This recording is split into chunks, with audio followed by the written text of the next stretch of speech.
ஸ்ரீ குருபியோ நமக. அனைவருக்கும் நமஸ்காரம். இன்று ஸ்ரீ குமரகுருபரர் குரு பூஜை நாள். இந்த நன்னாளில் அம்மகானின் சரித்திரத்தை அறிந்து அவரை போற்றி வணங்குவோம். குருவருளும் திருவருளும் ஒரு சேர பெறுவோம். ஞானிகளின் வாழ்க்கை புனிதமானது மட்டுமல்ல, புதிரானதும் கூட. சாதாரண மானுட அளவுகோல்களுக்கு அப்பாற்பட்ட மனித புனிதர்கள், புதிர்கள் அவர்கள். மானுடம் உயர்த்தி மக்களின் சிந்தனைகளை மேல்நிலைக்கு உயர்த்துவதே அவர்களின் அவதார நோக்கம். பாரதத்தில் இப்படி எண்ணற்ற மகான்கள், யோகிகள், ஞானிகள் வாழ்ந்து மறைந்துள்ளனர். அவர்களுள் ஒருவர் ஸ்ரீ குமரகுருபரர். ஸ்ரீவைகுண்டத்தை அடுத்த கைலாசபுரம். அங்கு வாழ்ந்து வந்தவர் சண்முக சிகாமணி கவிராயர். அவர் பெரும் புலவர், சிவபக்தி உடையவர், சைவ வேளாள குலத்தை சேர்ந்தவர். இவரது மனைவி சிவகாமி அம்மையார். இவர்களது இனிய இல்லற வாழ்க்கையில் இவர்களுக்கு இருந்த ஒரே குறை புத்திர பேரின்மை. தங்கள் குறையை போக்க வேண்டி குலதெய்வமான திருச்செந்தூர் முருகப்பெருமானுக்கு விரதமிருந்து வழிபட்டார்கள். நல்லது நடப்பதற்கும் வேலை வர வேண்டுமே.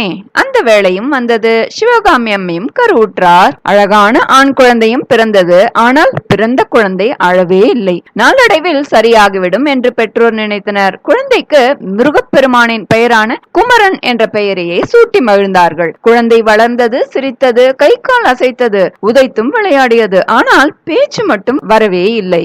குழந்தைக்கு 5 வயதும் ஆனது. எந்த மாற்றமும் இல்லை. ஆகவே குழந்தையுடன் தங்களது குலதெய்வமான செந்தூர் முருகன் ஆலயத்திற்கும் சென்றனர். அங்குள்ள சண்முக விலாசம் என்ற ஆலய முன்மண்டபத்தில் தங்கினர். தினமும் விரதம் இருந்து முருகப்பெருமானை வழிபட்டு ஒரு மண்டலம் விரதம் இருந்தும் பலனில்லை. மனம் சோர்ந்தார்கள்.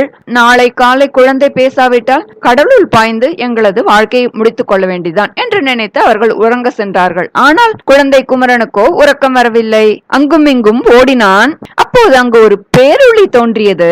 ஆம், முருகப்பெருமானே பேரொளியாக அக்குழந்தைக்கு காட்சி கொடுத்தான். கண்களில் கண்ணீர் சொரிய வாய் பேச முடியாத அக்குழந்தை அந்த ஜோதிக்கெல்லாம் ஜோதியான பேரொளியை கண்டு தன் இரு கரம் கூப்பியது. அந்த குழந்தை முருகப்பெருமான் குறுநகையுடன் குழந்தையை நோக்கி நீ யார் என்று கேட்டார். அதுவரை பேசாமல் மௌனமாய் ஊமையாயிருந்த குழந்தை அடியேன் என்று சொல்லி முருகனை தொழுது வணங்கி நின்றது. முருகப்பெருமான் குழந்தையை குருபரா என்று அன்போடு அழைத்து நாவில் சடாட்சர மந்திரம் எழுதி ஆசிர்வதித்து மறைந்தார். முருகப்பெருமானின் அருட்காட்சியும் ஆசையும் கிடைத்த அந்த கணம் முதல் பேச்சு மட்டுமல்ல, உலக ஞானம் அனைத்தும் ஓதாது கைவந்தது குமரனுக்கு. வாயளித்த வள்ளலை வாயார பாடி மகிழ்ந்தார். பூமேவு செங்கமல புத்தேளும் தேரறிய என்று தொடங்கி பாடத் தொடங்கினார். அப்போது உருவானதே கந்தர் கலிவெண்பா. பொழுது விடிந்தது. குழந்தைக்கு பேச்சு வந்தது குறித்து பெற்றோர்கள் மகிழ்ந்தார்கள். குமரகுருபரா என்று அழைத்து ஆற தழுவினார்கள். முருகனின் திருவருளால் அனைத்தையும் ஓதாது உணர்ந்தார் குமரகுருபரர். தன் ஊரில் எழுந்தருளியிருக்கும் கைலாசநாதர் மீது கைலை கலம்பகம் என்ற நூலையும் பாடி அருளினார். தூய தவ வாழ்வை மேற்கொள்ள விரும்பினார். பெற்றோரின் அனுமதி பெற்றார். அனைத்து திருத்தலங்களுக்கும் சென்று இறைவனை தொழுது வந்தார். ஒரு சமயம் திருச்செந்தூர் சென்ற போது தனக்கு தக்கதொரு குருவை காட்டி அருள வேண்டும் என்று முருகப்பெருமானிடம் வேண்டிக் கொண்டார். உனது குருவை நீ காணும் போது அவரது கேள்விக்கு பதில் சொல்ல இயலாத நிலை ஏற்பட்டு நீ மௌனி ஆவாய். அவரையே நீ குருவாக கொள்ள வேண்டும் என்று முருகப்பெருமானின் அருள்வாக்கு அவருக்கு கிடைத்தது. மன நிறைவுடன் தனது பயணத்தை தொடர்ந்தார். மதுரை திருத்தலத்தை அடைந்து மீனாட்சி அம்மனையும் தரிசனம் செய்தார். குமரகுருபரது புகழை கேள்விப்பட்ட திருமலை நாயக்க மன்னர் அவரை அரசவைக்கு அழைத்து கௌரவித்தார். அன்னை மீது பாடல் புனையுமாறு வேண்டி கேட்டுக்கொண்டார். குமரகுருபரரும் மீனாட்சி அம்மன் சன்னதியில் மீனாட்சி அம்மை பிள்ளை தமிழ் என்ற நூலை அரங்கேற்றினார். அப்போது அந்த மீனாட்சி அன்னையே ஆலய அர்ச்சகரின் குழந்தை வடிவில் வந்து மன்னன் மடியில் அமர்ந்து கேட்டாள். பாட்டுடை தலைவியான மீனாட்சி அன்னையே நேரில் வந்து கேட்டதுதான் மீனாட்சி அம்மை பிள்ளை தமிழ். அது மட்டுமல்லாமல் இளவஞ்சி கொடியே வருகவே, மலையத்துவசன் பெற்ற பெருவாழ்வே வருக வருகவே என்ற பாடலை குமரகுருபரர் அரங்கேற்றும் போது மனம் மகிழ்ந்த அன்னை மன்னனின் கழுத்திலிருந்த மணிமாலையை கழற்றி குமரகுருபரரின் கழுத்தில் அணிவித்துவிட்டு மறைந்தாள். அன்னையே நேரில் வந்து மகிழ்ந்து கேட்ட பாடல் மிகவும் சக்தி வாய்ந்த அற்புதமான பாடல். தொடர்ந்து மீனாட்சி அன்னை மீது மீனாட்சி அம்மை இரட்டை மணிமாலை, மீனாட்சி அம்மை குரம் போன்ற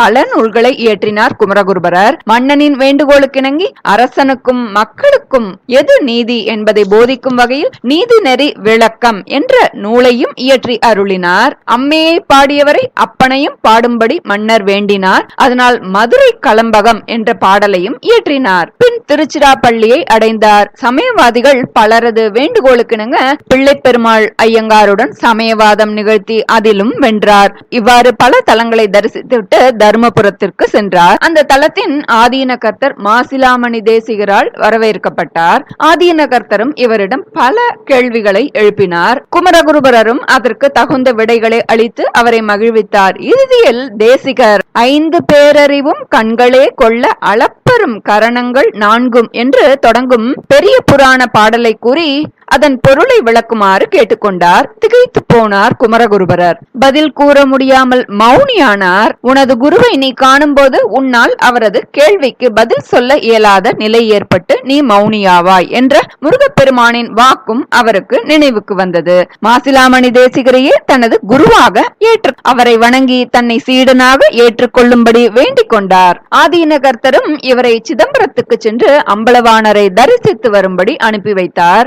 அப்போது இவர் சீர்காழி வைத்தீஸ்வரன் கோயில் என பல தலங்களுக்கு சென்று வைத்தீஸ்வரன் கோயில் முருகப்பெருமானை வழிபட்டார். அப்போது அர்ச்சகர் உருவில் அந்த சந்நிதிக்கு வந்த ஒருவர் இவருக்கு திருநீர் அளித்து அம்மையை பாடியது போல் என் மீதும் ஒரு பிள்ளை தமிழ் பாடுவாயாக என்று கூற இவர் புரியாது திகைத்து நிற்கும் போது புன்னகைத்தவாறே அவர் மறைந்து விட்டார். வந்தது முருகன் தான் என்பதை அறிந்த குமரகுருபரர் ஆலயத்திலேயே தங்கியிருந்து முத்துக்குமாரசாமி பிள்ளை தமிழ் என்ற சொற்சுவை பொருட்சுவை மிக்க நூலை அரங்கேற்றினார். பின் திருவாரூர் சென்று திருவாரூர் நான்மணி மாலை என்ற நூலை பாடி அருளினார். பின் சிதம்பரம் வந்து சிதம்பரம் மும்மணி கோவை என்ற நூலையும் இயற்றி தொழுதார். தில்லை சிவகாமி அம்மை மீது சிவகாமி இரட்டை மணி மாலை என்ற நூலையும் இயற்றினார். பின் தர்மபுரம் சென்றார். குருவை சந்தித்தார். குருவின் ஆசி பெற்று துறவு பூண்டார். தம்முடைய ஞானாசிரியரின் பெருமையை விளக்கும் பொருட்டு பண்டார மும்மணி கோவை என்ற நூலையும் இயற்றினார். பின் தன் குருவின் கட்டளைப்படி காசி திருத்தலம் நோக்கி பயணமானார். புனித கஷேத்திரமான காசி நகரத்திற்கும் வந்து சேர்ந்தார். அங்கு ஒரு சத்திரத்தில் தங்கினார். அவரது கனவில் காட்சி தந்த கேதாரீஸ்வரர்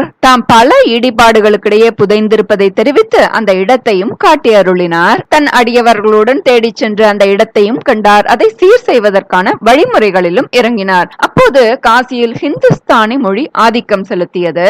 தாரா ஷூகோ என்ற இஸ்லாமிய மன்னர் ஆண்டு வந்ததால் உருது மொழிக்கு தான் நல்ல வரவேற்பு இருந்து வந்தது.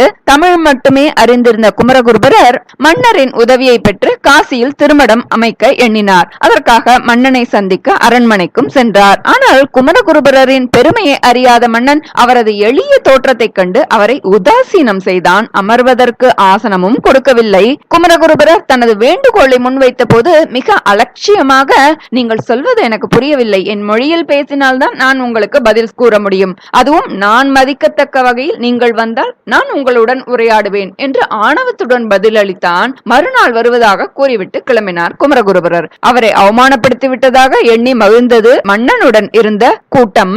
மறுநாள் பொழுது புலர்ந்தது. கங்கையில் நீராடிய குமரகுருபரர் கலைவாணியை தியானம் செய்தார். தொடர்ந்து வெண்தாமரைக்கு அன்றி நின்பதம் தாங்க என் வெள்ளை உள்ள தன் தாமரைக்கு தகாது கொலோ என்று சகலகலாவல்லி மாலை நூலையும் பாடி முடித்தார். கலைமகளின் அருளால் உடனடியாக அவருக்குள் ஞானம் பொங்கியது. ஹிந்துஸ்தானி மொழியின் வார்த்தைகளும் இலக்கணங்களும் முழுமையாக அறிய பெற்றார். உடன் அம்பிகையிடம் உன் வாகனத்தை சிறிது நேரம் எனக்கு இரவலாக தர வேண்டும் என்று வேண்டி துதித்தார். உடன் அங்கே சிங்க கர்ஜனை ஒலி கேட்டது. அம்பிகையின் வாகனமான சிங்கமும் தோன்றியது. துணையாக சில சிங்கங்களும் வந்தன. சிங்கம் ஒன்றின் மீது தாவி அமர்ந்தார். மன்னனை காண புறப்பட்டார் குமரகுருபரர். அரண்மனைக்குள் சிங்கமும் நுழைந்தது. அங்குள்ளோர் எல்லோரும் அச்சத்தில் சிதறி ஓடினர். சிம்ம கர்ஜனையால் அந்த இடமே ஒரு போர்க்களம் போலானது. குமரகுருபரர் சிங்கத்தின் மீது அமர்ந்து வருவதை கண்ட மன்னன் அயர்ந்தான், அஞ்சினான். அதன் மேல் அமர்ந்து வரும் குமரகுருபரரை கண்டு வியந்தான். அவர் ஒரு மகா ஞானி என்பதை புரிந்து பணிந்தான். மன்னன் சொன்னபடியே குமரகுருபரரும் ஹிந்துஸ்தானி மொழியிலேயே தனது வேண்டுகோளை முன்வைத்தார். மன்னனும் அதை நிறைவேற்றுவதாக வாக்களித்தான். குமரகுருபரர் காசியில் தான் தங்குவதற்கும் திருமணம் அமைப்பதற்கும் தேவையான நிலம் வேண்டும் என்று கேட்டார். மன்னன் அதற்கு காசியில் கருடன் பறப்பதில்லை. கருடன் வட்டமிட்டால் அவன் வட்டமிடும் இடம் முழுவதையும் நான் உங்களுக்கு உங்களுக்கு கொடுக்கிறேன் என்று வாக்களித்தான். நாளை காலை நீங்கள் நான் தங்கியிருக்கும் இடத்திற்கு வாருங்கள் என்று மன்னனை கேட்டுக்கொண்டு விடை பெற்றார் குமரகுருபரர். மறுநாள் மன்னனும் தனது பரிவாரங்களுடன் அங்கே சென்றான். மன்னனை வரவேற்ற குமரகுருபரர் தியானத்தில் அமர்ந்து சிவபெருமானை துதிக்க உடன் குரல் எழுப்பியவாறு வானில் கருடன் தோன்றியது. ஆச்சரியப்பட்டு போனான் மன்னன். மேலே கருடனும் வட்டமிட தொடங்கியது. 3 முறை அவ்வாறு வட்டமிட்டு இருந்த இடம் தெரியாமல் விரைந்து காணாமல் போனது. காசியில் கருடனை காணவே முடியாதே. இந்த அதிசயம் பலராலும் வியந்து பேசப்பட்டது.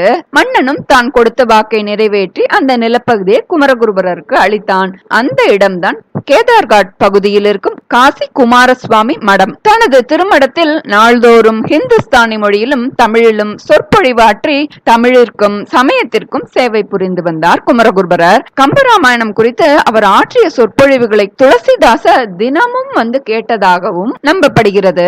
கேதாரேஸ்வர ஆலயத்தையும் புதுப்பித்து பூஜைகள் நடக்கும் ஏற்பாடு செய்தார் குமரகுருபரர். பல ஆண்டு காலம் காசியில் வாழ்ந்த குமரகுருபரர் தனது குருவை தரிசிக்கும் வகையில் தமிழகம் திரும்பினார். குருவையும் தரிசித்தார். குருவுடனேயே தான் இறுதி வரை வாழ வேண்டும் என்ற தனது விருப்பத்தையும் தெரிவித்தார். ஆனால் குருவோ காசியிலேயே இருந்து தொண்டாற்றி வரும்படி சீடரை பணித்தார். அதனை ஏற்று மீண்டும் காசிக்கு திரும்பினார் குமரகுருபரர். தனது இலக்கிய ஆன்மீக சேவைகளை தொடர்ந்தார். அனைவரும் மதிக்கத்தக்க மகா ஞானியாக அவர் விளங்கினார். காசியின் முக்கிய தெய்வமான துண்டி விநாயகர் மீதும் காசி துண்டி விநாயகர் பதிகம் என்பதையும் பாடினார். காசி புகழை கூறும் காசி கலம்பகம் என்ற நூலையும் இயற்றி அருளினார். மகா ஞானியாக வாழ்ந்த குமரகுருபரர் மே 1668 வைகாசி மாத பௌர்ணமி அடுத்த 3ஆம் நாள் திருத்தியை திதியில் மகா சமாதி அடைந்தார். அவரது குரு பூஜை குமாரசுவாமி மடத்தினரால் இன்றும் சிறப்பாக கொண்டாடப்பட்டு வருகிறது. இந்த நன்னாளில் அம்மகானின் சரித்திரத்தை கேட்டாலே போதும், நம் வாழ்வின் இன்னல்கள் நீங்கும் அமைதியான செழிப்பான மனநிறைவான வாழ்வை பெறலாம். இந்த நன்னாளில் குமரகுருபரருக்கு வேண்டிய கலைகளை அருளிய சகலகலா வள்ளி மாலையின் 10 பாடல்களை பாடி சரஸ்வதி தேவி குமர குருபரரை மனதார வழிபட அன்னையின் அருள் குருவருள் கிடைக்கும் சகல கலைகளிலும் சிறந்து விளங்க வழி செய்யும். நாம பாடலை பார்க்கலாம். குமரகுருபரர் அருளி சகல கலாவல்லி மாலை. வெண்தாமரைக்கு அன்றினின் பதம் தாங்க என் வெள்ளை உள்ள தன் தாமரைக்கு தகாது கொலோ சகம் 7 அளித்து உண்டான் உறங்க ஒழித்தான் பித்தாக உண்டாக்கும் வண்ணம் கண்டான் சுவை கொள் கருமே சகல கலாவல்லியே நாடும் பொருள் சுவை சொற்சுவை தோய் தரனார் கவியும் பாடும் பணியில் பணித்து அருள்வாய் பங்கைய ஆசன கூடும் பசும் பொன் கொடியே கணதன குன்றும் ஐம்பால் காடும் சுமக்கும் கருமே சகல கலாவல்லியே அளிக்கும் செந்தமிழ் தெள்ள முதார்ந்து உன் அருள் கடலில் குளிக்கும் படிக்கு என்று கூடும் கொலோ உளம் கொண்டு தெள்ளி தெளிக்கும் பணுவல் புலவோர் கவிமழை சிந்த கண்டு களிக்கும் கலாபமயிலே சகல கலாவல்லியே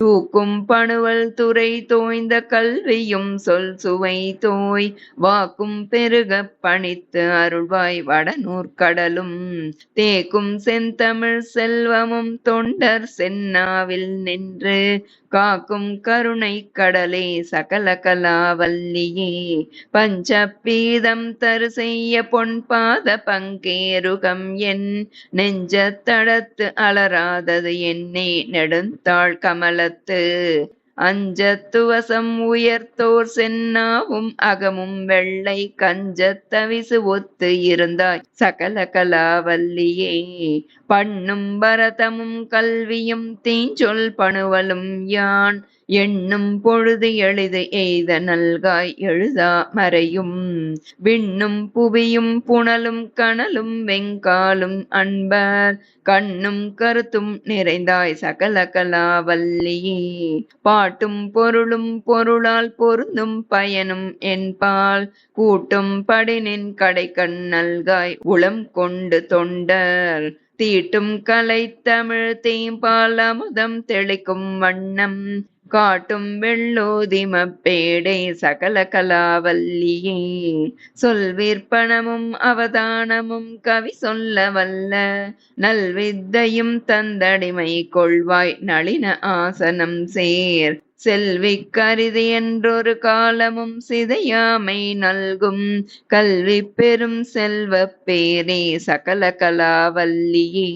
சொற்கும் பொருட்கும் உயிராமை ஞானத்தின் தோற்றம் என்ன நிற்கின்ற நின்னை நினைப்பவர் யார் நிலம் தோய் புழைக்கை. நற்குஞ்சரத்தின் பிடியோடு அரச அன்னம் நாண நடை கற்கும் பதாம்புயத்தாயே சகல கலாவல்லியே. மண் கண்ட வெண்குடை கீழாக மேற்பட்ட மன்னரும் என் பண் கண்ட அளவில் பணியச் செய்வாய் படைப்போன் முதலாம். விண் கண்ட தெய்வம் பல்கோடி உண்டேனும் விளம்பில் உன் போல் கண் கண்ட தெய்வம் உளதோ சகல கலாவல்லியே. கண் கண்ட தெய்வம் உளதோ சகல கலாவல்லியே. கண் கண்ட தெய்வம் உளதோ சகல கலாவல்லியே.